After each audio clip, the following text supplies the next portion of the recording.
There were only 6 blocks between West 16th Avenue and the quiet corner of East King Edward, but for Emma Carter and Nathan Reyes, those blocks meant a world of difference. Emma lived in a modest duplex with peeling white paint and flower pots that her mother lovingly arranged every spring. Her father, Ben Carter, worked as a plumber, fixing leaky pipes and water heaters all across the city, while her mom, Susan, was a librarian at the local public library. They didn't have much, but what they lacked in luxury, they made up for in warmth and simplicity. Nathan, on the other hand, belonged to one of the most prominent families in Vancouver's tech scene. His grandfather, Ernesto Reyes, was a legendary entrepreneur who built an empire in software development that spanned half the globe. Nathan lived in a gated estate in West Point Grey, complete with a private tennis court and a housekeeper who earned more than both of Emma's parents combined. Their worlds collided one sunny Saturday afternoon in March. Emma, 7 at the time, had gone to Queen Elizabeth Park with her grandmother Edith. It was their weekend ritual. Edith always brought an old tote bag with juice boxes, sandwiches, and a dog-eared copy of Anne of Green Gables, which she sometimes read aloud under the cherry blossom trees.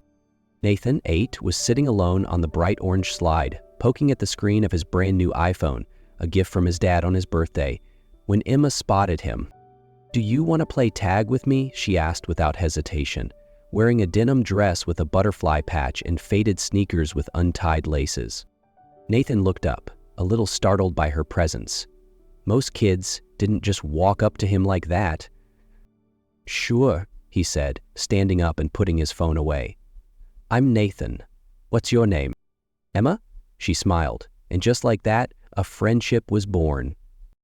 From that afternoon on, every time Nathan visited his grandmother, who, unlike his parents, lived in a simple brick house near the park, he would run straight to the playground, hoping Emma would be there. And she always was. He told her stories about faraway places like Tokyo and Rome, places he had been to on summer vacations. She showed him how to skip stones, catch ladybugs, and build tree forts using only twigs and imagination.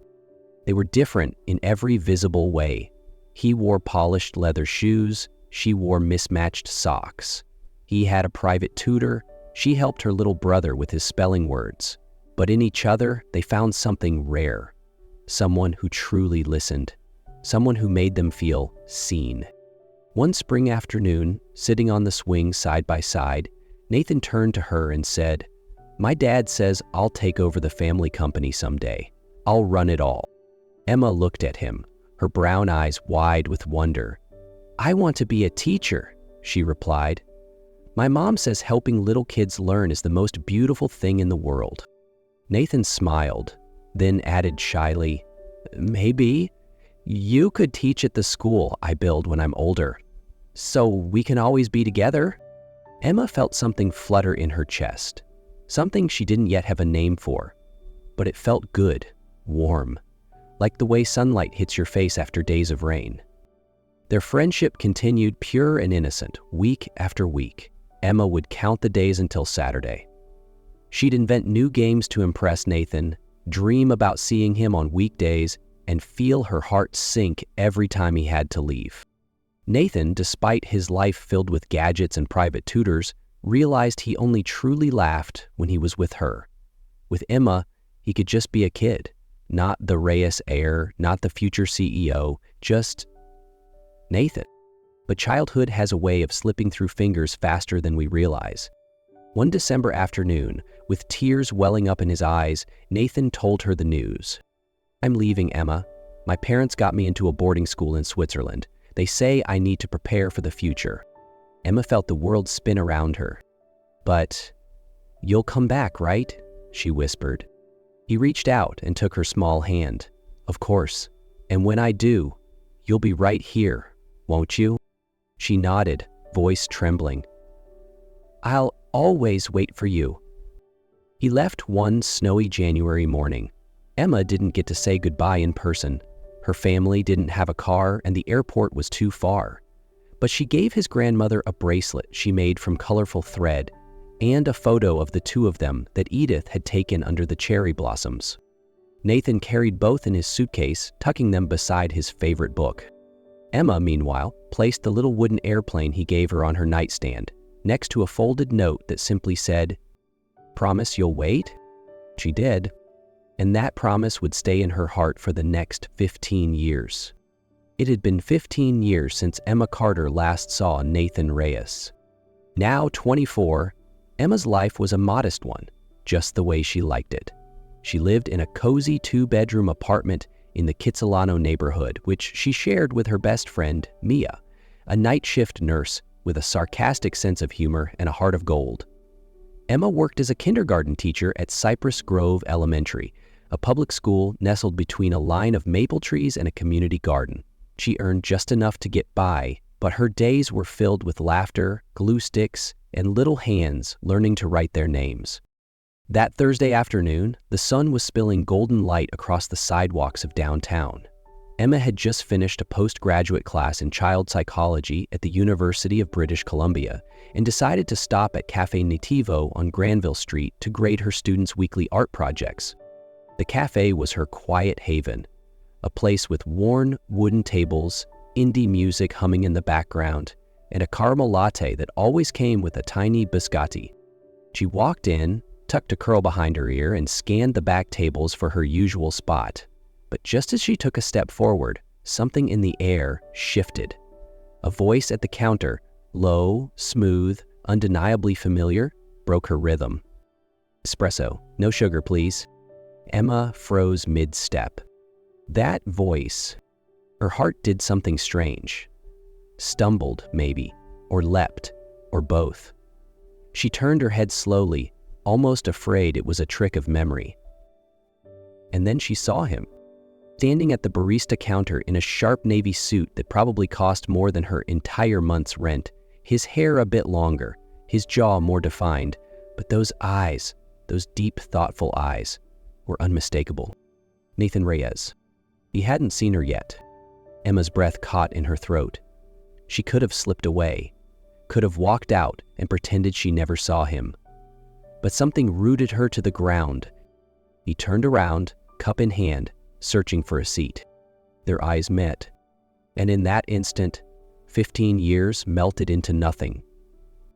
There were no espresso machines hissing, no students' drawings rustling in her tote bag, just two children in a park again, looking at each other like the world had aligned. "Emma?" he asked, his voice barely above a whisper, but full of disbelief. Her lips curved into a hesitant smile. "Hi, Nathan." He laughed, stunned, stepping closer.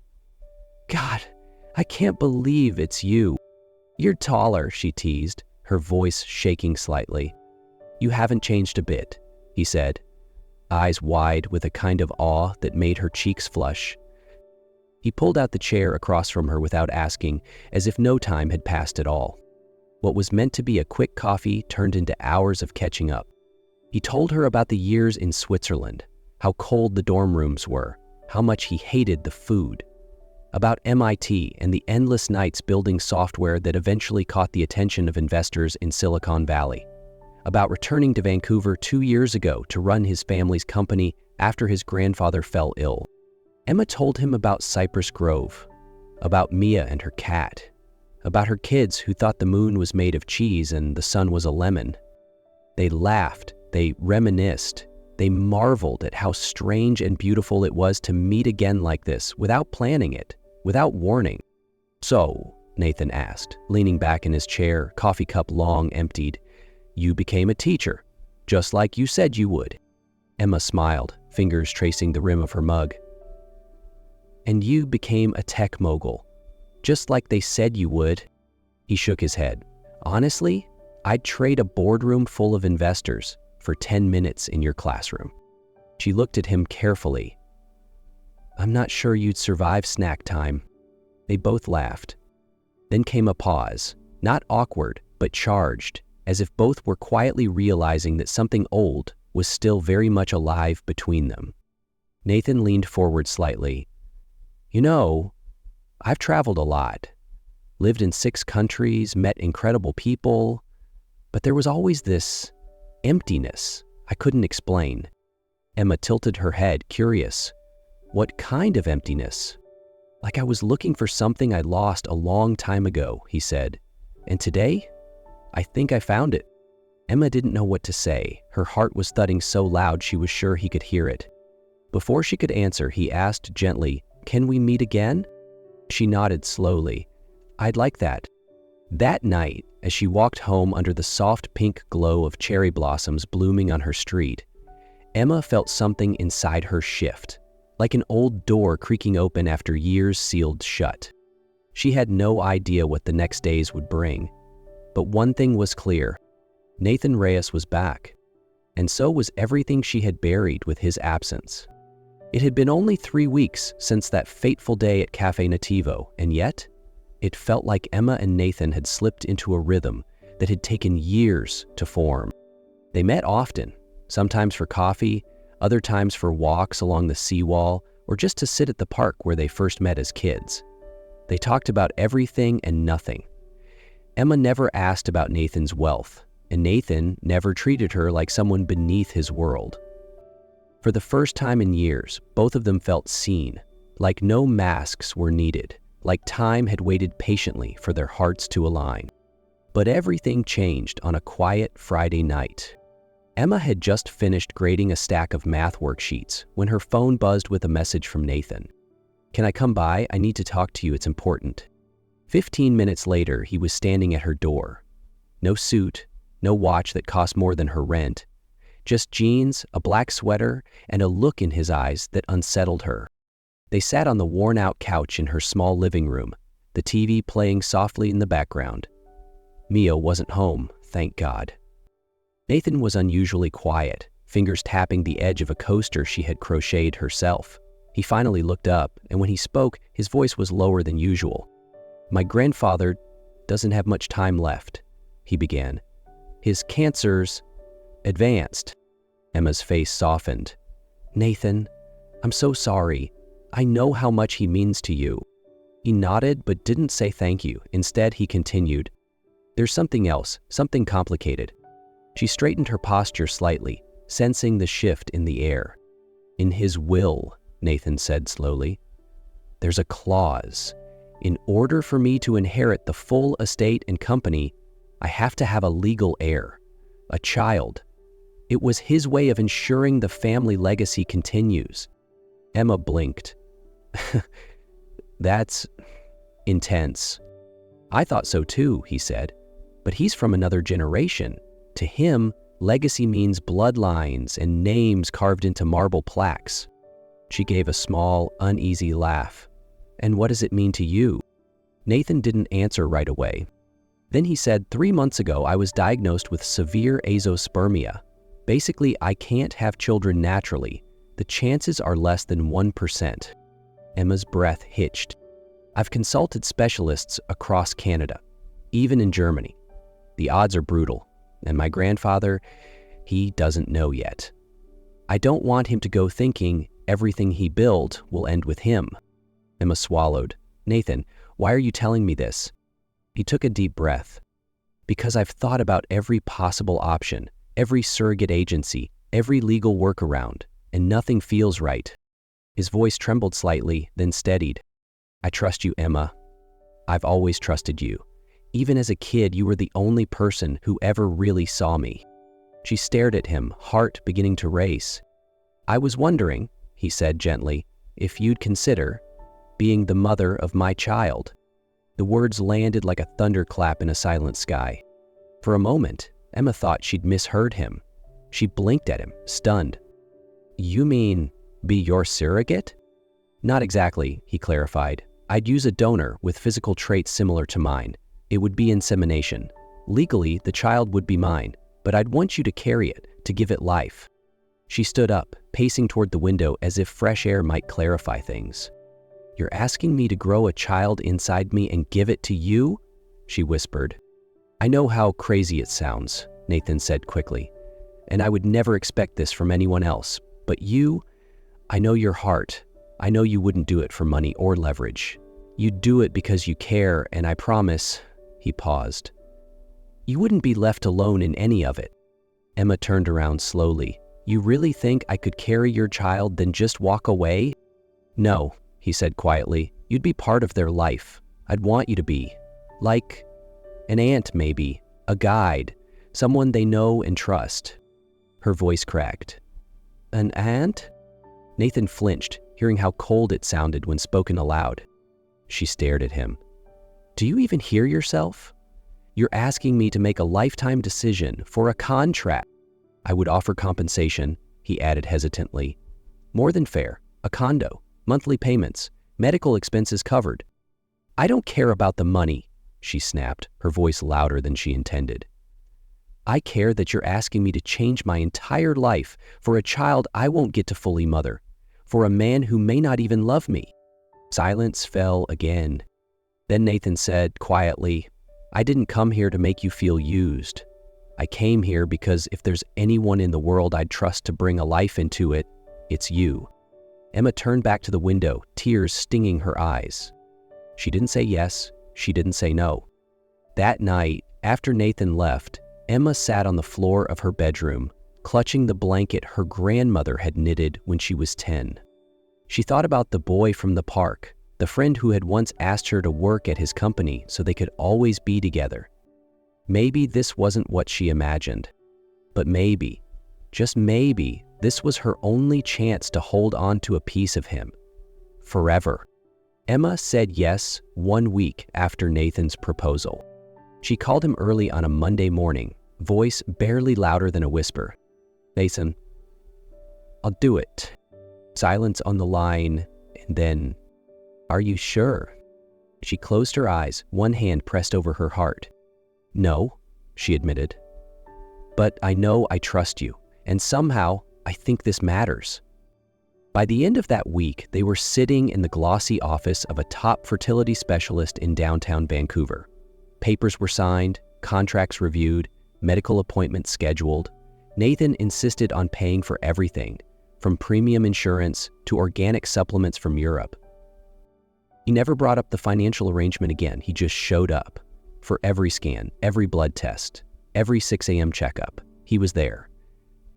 Emma moved into the guest suite of his penthouse apartment overlooking English Bay.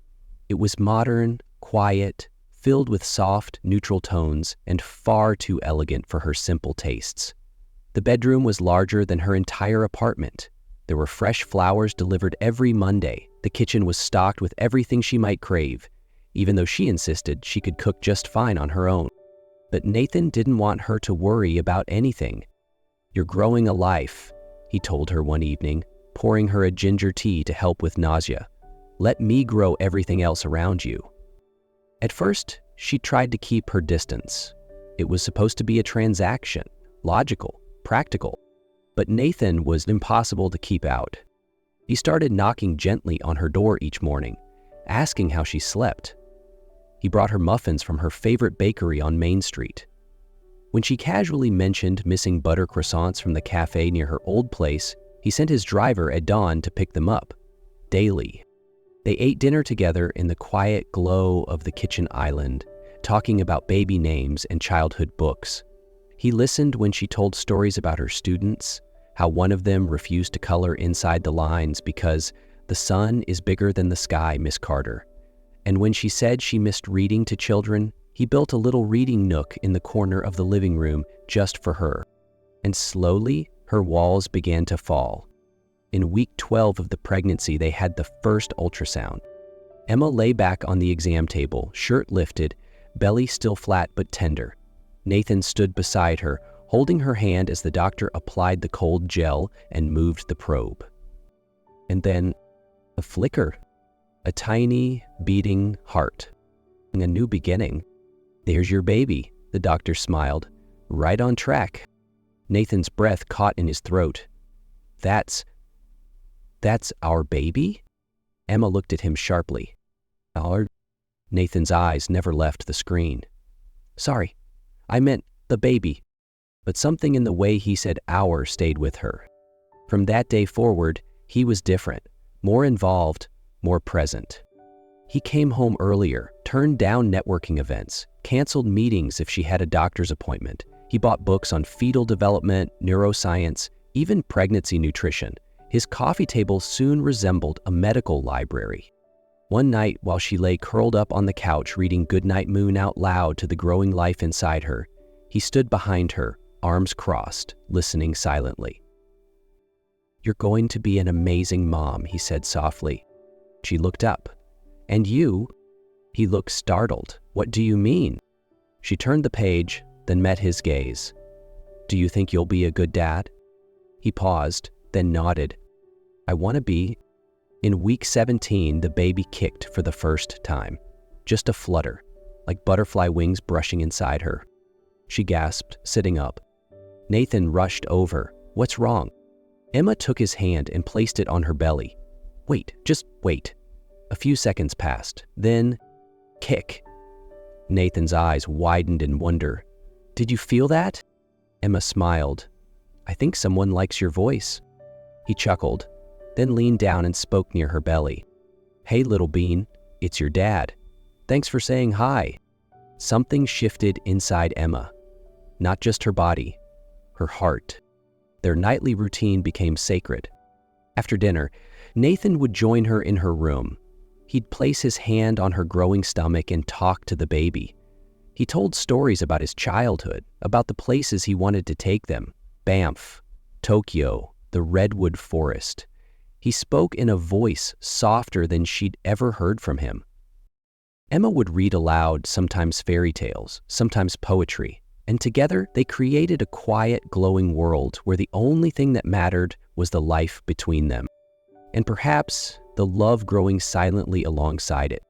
But neither of them dared say it, not out loud, until one Thursday night, during a heavy rainstorm, Nathan came home later than usual.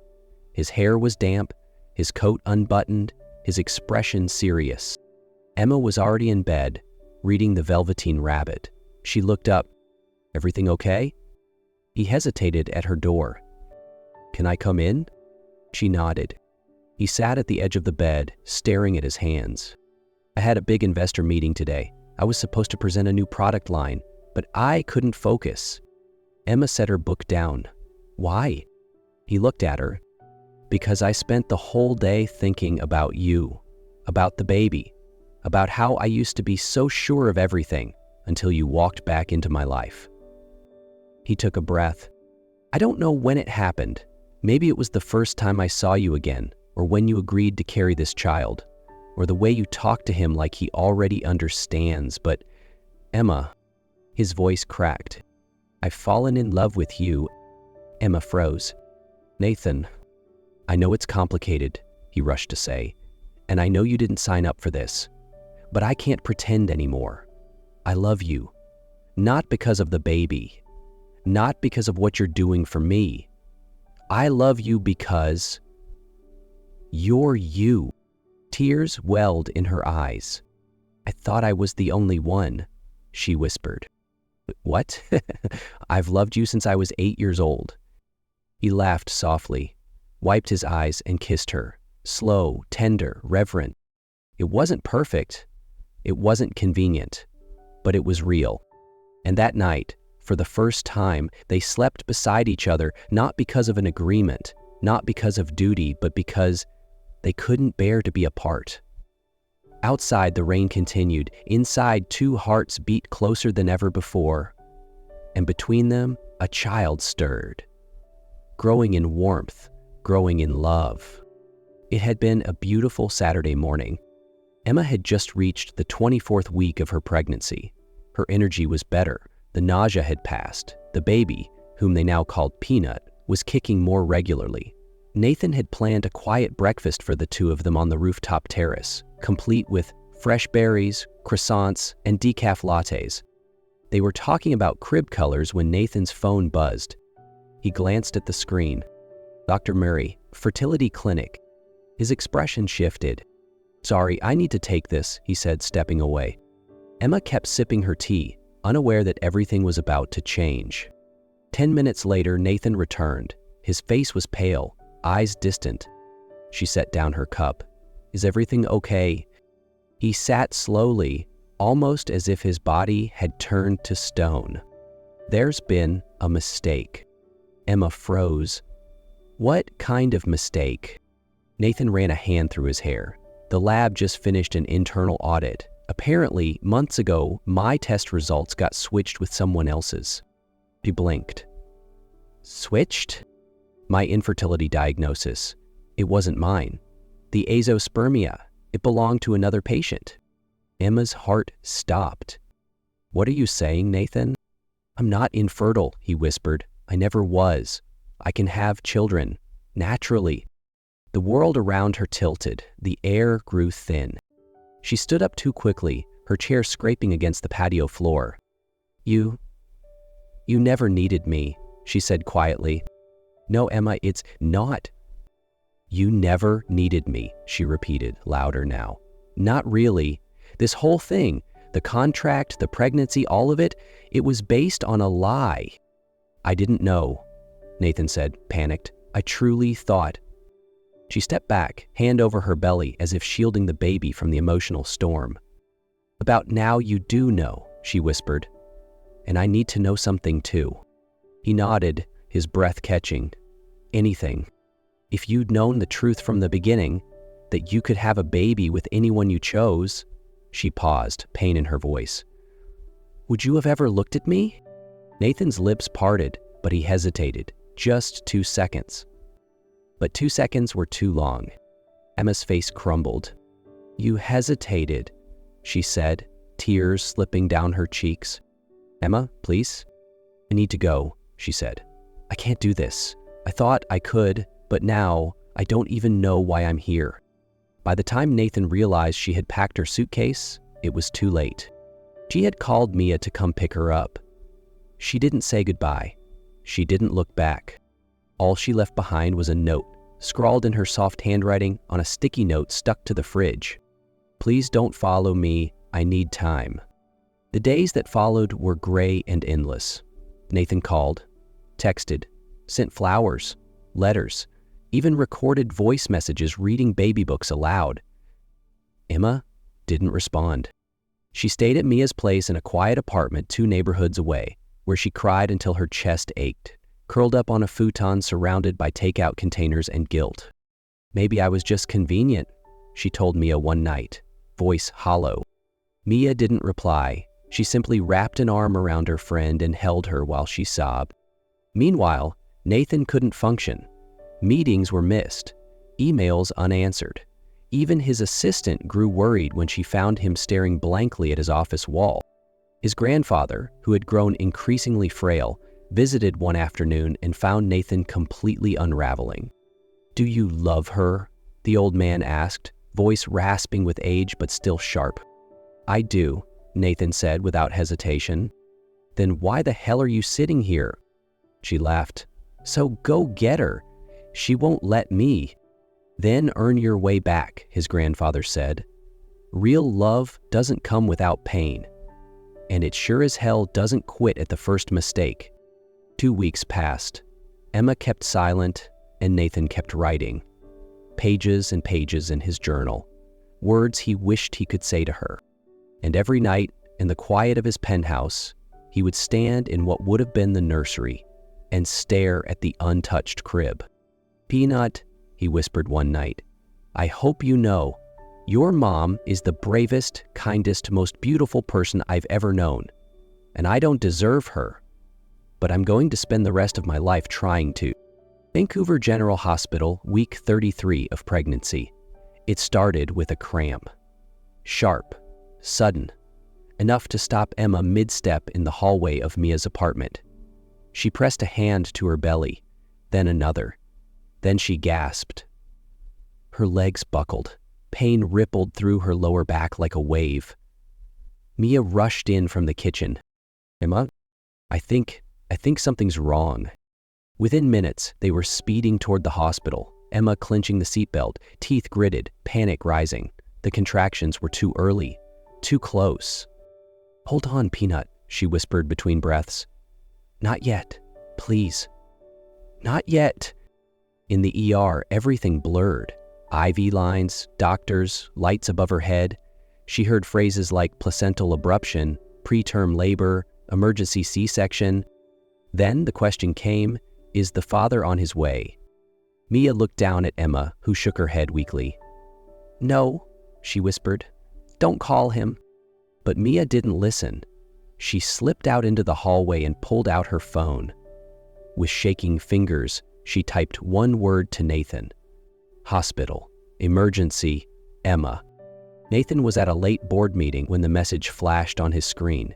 He didn't even read it twice. He was gone in 60 seconds, ran past the security desk, ran red lights, left his car in the emergency zone with the engine running. He stormed through the sliding doors, nearly knocking over a nurse in the hallway. "I'm looking for Emma Carter. She's pregnant. Brought in tonight, please." A nurse pointed toward the surgical wing. "She's in OR2. They've started the cesarean." Nathan stopped cold. His chest tightened. His legs gave out. And then he whispered, almost in prayer, "Please be okay. Please." 27 minutes later, a sound pierced the hallway. A cry, thin, alive. Nathan looked up, and a nurse walked toward him with a bundled newborn wrapped in blue. His heart stopped. "Congratulations," she said softly. "You have a son." His knees trembled. He held out his arms. And for the first time in his life, Nathan Reyes held something truly fragile. His son. Tiny fists, closed eyes, a tuft of dark hair. "Peanut," he choked out. "Hi there, buddy. You made it." Tears fell freely now. He didn't wipe them away. In recovery, Emma stirred. The room smelled like antiseptic and lavender. The air was quiet, just a steady bead from the heart monitor. When her eyes fluttered open, Nathan was sitting beside her. His hand gripped hers. She blinked. "You're here?" He nodded, eyes red. "I never stopped being here." Her throat was dry. "The baby? He's perfect. He's healthy. He's strong, just like you." She looked away, tears threatening again. "I told Mia not to call you." He smiled through his pain. Thank God she didn't listen. Silence then. Emma whispered, "I was so scared." Nathan leaned in, forehead pressed gently to her hand. "I was too, but never of you. Just of losing this before I even had the chance to make it right." Later that night, the nurse placed the newborn in Emma's arms for the first time. She cried quietly, tracing her finger along his tiny cheek. Nathan sat beside her. "I wanted to name him Gabriel," he said. "It means God is my strength." He looked at the sleeping bundle again, though I'll probably still call him Peanut half the time. She looked up at him. "It's beautiful. He's our strength now, Emma. Everything else doesn't matter." And for the first time since everything fell apart, she believed him. The hospital room was quiet. Outside, the night deepened over Vancouver, the city lights flickering softly like distant stars. Inside, the only sound was the gentle beeping of monitors and the occasional sigh of a sleeping newborn from the bassinet beside Emma's bed. Nathan sat close, one hand on her wrist, the other gently tracing circles on the sheet. He hadn't left her side since the surgery. His jacket was still folded over the chair, and his eyes, tired but tender, hadn't strayed from her once. Emma stirred slightly, her gaze drifting toward the crib. "He's beautiful," she murmured. Nathan nodded. "He looks like you." She gave a weak smile, but there was something behind her eyes. A question, a flicker of fear. "Do you still want this?" she asked quietly. "Now that there's no contract, no deadline, no condition?" Nathan inhaled slowly. "I want more than this," he said. "I want everything.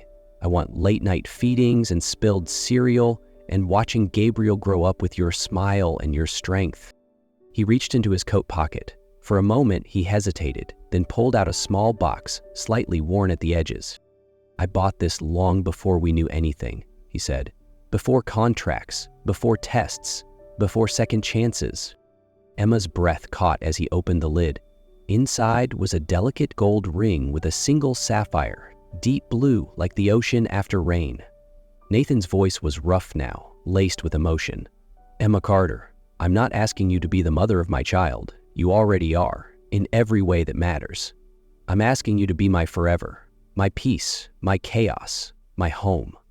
Will you marry me, not out of duty, not because of a contract, but because I love you and I want to choose you every day for the rest of my life?" Emma blinked, tears spilling before she could stop them. "You idiot," she whispered, laughing through her sobs. "You think I stayed in labor for 15 hours just to say no?" Nathan let out a breath of relief, half laugh, half cry, and slipped the ring onto her finger with shaking hands. Their fingers tangled together, foreheads touched. The warmth between them filled the room like sunlight. Gabriel stirred in the crib, his tiny arms stretching upward into the air as if reaching toward the sound of their joy. In that room, under fluorescent lights and exhaustion, there were no grand speeches or orchestras, just a man who had almost lost everything and a woman who had never stopped waiting for him to come home, not to a place, but to her. And this time, love didn't need a contract. It had written its own promise. 6 months later, under the soft breath of summer, the garden stood still, waiting for her to walk down the aisle, a quiet garden wedding.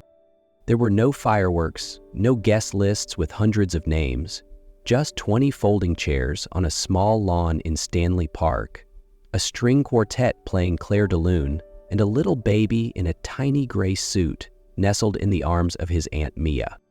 Emma walked down the aisle in a simple satin dress. Her hair was loose, caught by the breeze. There was no veil, no bouquet toss, only her eyes locked with Nathan's and the gentle smile she had carried for weeks, the kind that only comes when you've been broken and found whole again.